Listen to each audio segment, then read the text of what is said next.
If you genuinely believe that if you commit adultery, you should be stoned to death, you shouldn't be in this country. Okay, are you going to kick out the Jews? No, the Jews believe, would you kick out the Jews? I didn't ask you that. Would you kick out the Jews? For what? The Jews. What the Jews do? Okay, believing that if a woman gets autism. In Israel, I didn't ask you that. In Israel, no. It's not about, you said believing.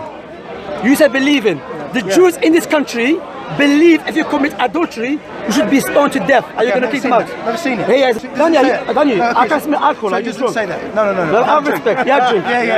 It's a Sunday, my man. It's a Sunday. Sunday or Monday. Have a drink on a Sunday. Welcome to England, my friend. Welcome to England. Welcome to England. It's okay. Thank you very much for your opinion. Don't worry. I've been here 18 years, so I'm used to it.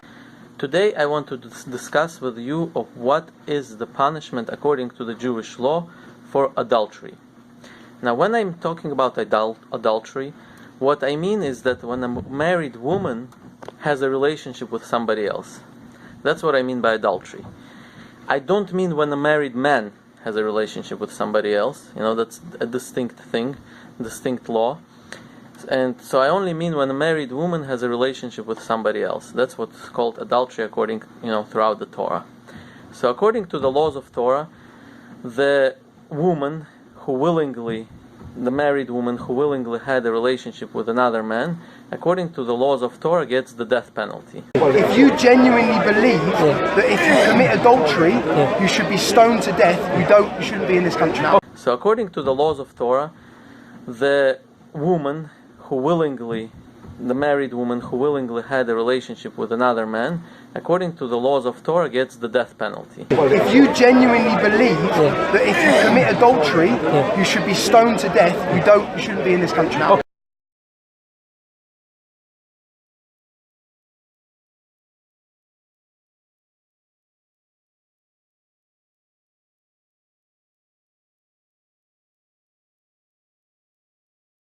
You kept the wrong guy, because what I noticed, when it comes to Jews, shaking. But Muslims, let's kill them. Let's take them out.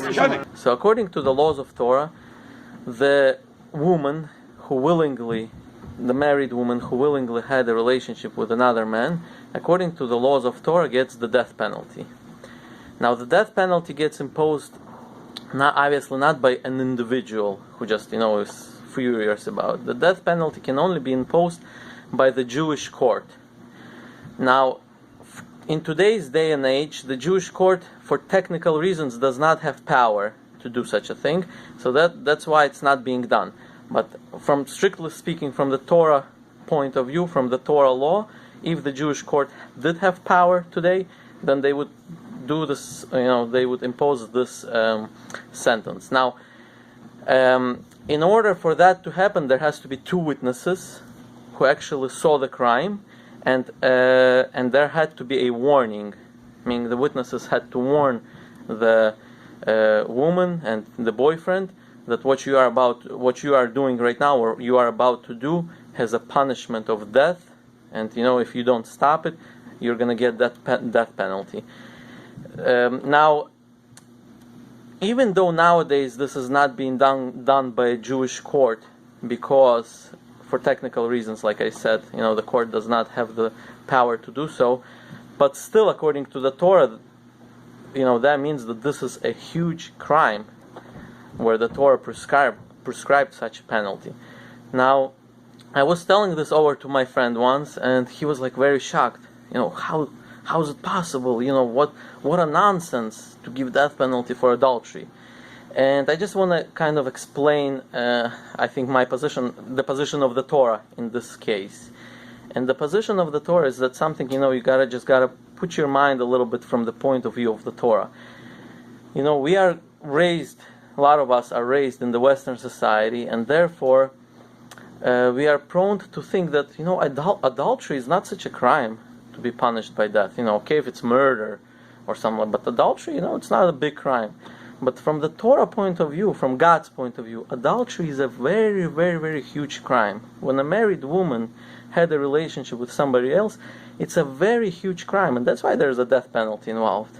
That's what you gotta understand, that adultery is the woman and the boyfriend, and by the way, some people who's gonna try to say, oh, this is anti-woman, anti-feminist, I'll prove you wrong, because the boyfriend also gets the death penalty. The boyfriend who's been with this married woman, he gets the death penalty just as well. So if the Torah was anti-feminine, then why would the boyfriend get the death penalty? The Torah is not, it's just telling you that this is the major crime. When a married woman has a relationship knowingly with somebody else, this is a major crime. And in fact, I'll tell you something even maybe more shocking. This is worse than a woman who's not married, let's say, and she got raped by somebody. The rapist, the guy who raped a non-married woman, is considered to be less of a criminal than a guy who's sleeping with a married woman, even though willingly. From the Torah point of perspective, in the Western society, we're kind of prone to think that as long as both are both agree, then it's not a big crime, or maybe there's even no crime at all. If this married woman agreed and the boyfriend agreed, they're all adults, they can make their own decisions, and therefore it's okay. But from the Torah perspective, whether they agree or not, this has nothing to do with them. This is God's law. She's violating God's law. And in fact, even if the husband agrees, nowadays there is such a thing called open marriage, which, I think this should be the most shocking thing to everybody who hears this. Open marriage, meaning the husband agrees for his wife to be, sleeping around with somebody else, and he doesn't mind. So, according to the Torah, even if the husband agrees, even if the woman agrees, even if the boyfriend agrees, still this is considered to be a major, major crime from the Torah, and therefore the Torah said that these two couples should be killed to death. I don't remember exactly what's the punishment, whether it's stoning, but we have in Judaism 4 different punishments. So one of the death penalty applies to this.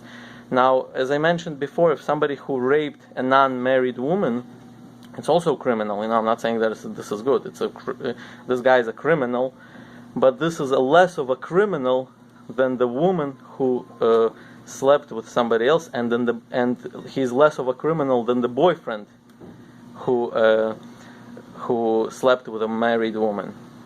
So I think this is just this is something we have to kind of just put our just when we're thinking of what's right and wrong, try to forget about modern values and try to think about from the point of view of the Torah. Let the Torah decide what's morally right and wrong. And therefore I think these questions, so like a person is going to be less shocked when he hears these things, because if you put the Western mentality a little bit aside and try to focus of God's perspective, just use God's Torah to guide your morality of what's right and what's wrong, what's considered to be a major crime, what's considered to be not such a crime. For example, if a person, let's say, steals according to the Torah, it's bad, he violated the Torah, he's a criminal, but it's nowhere near if a person, is sleeping with a married woman. When a person steals according to the Torah, what he has to do is he has to pay twice as back to the person he stole from, or sometimes in certain cases, depending on what he stole, he could end up paying 4 times as much or 5 times as much. And that's pretty much the punishment. But if what I mentioned before, if a person does that, this is considered to be much of a bigger crime.